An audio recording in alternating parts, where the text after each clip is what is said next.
name's Noelle, and I'm an accidental loretiny. By that I mean, my friend and I sat down one day to try and figure out some of the ATEEZ lore, and next thing I knew, I was at the bottom of a rabbit hole with a notebook full of barely legible scribbles, screenshots from various music videos, dozens of bookmark web pages, and red string all over my walls like I was unraveling some kind of murder mystery. Now, to spare my friend the endless bombardment of text messages every time a new thought pops into my head, I decided to share my thoughts with fellow loretinis in the hopes of exchanging ideas. So let's get into it.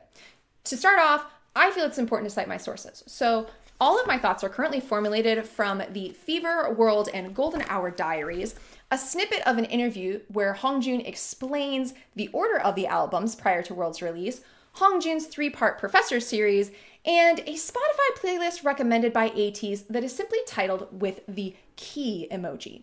Now, in doing some cross-referencing, the Spotify playlist contains most, but not all, title tracks from the Treasure albums, that's 1, 2, 3, Final, and Epilogue, the Fever albums, the World albums, and the Golden Hour albums, prior to Golden Hour Part 4's release. There's 21 songs, I'm not going to name them all. That's a waste of screen time. So with that said, the most important takeaway for me thus far has been that there are multiple dimensions. To date, we only ever explicitly discuss World A and World Z, but the sheer nomenclature of A and Z suggests that there should be a World B, World C, World D, etc.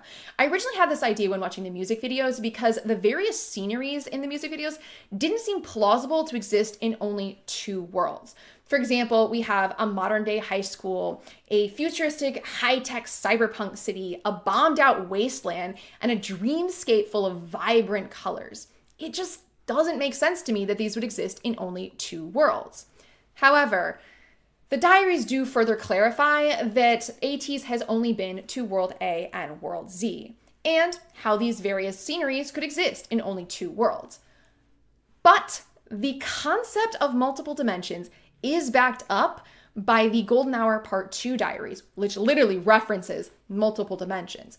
This concept is further propagated by the reference to multiple relics. And if each relic has the ability to transport people between different dimensions, the way the Chromer does, then it would suggest that each relic would transport people to the dimension from which that relic is from.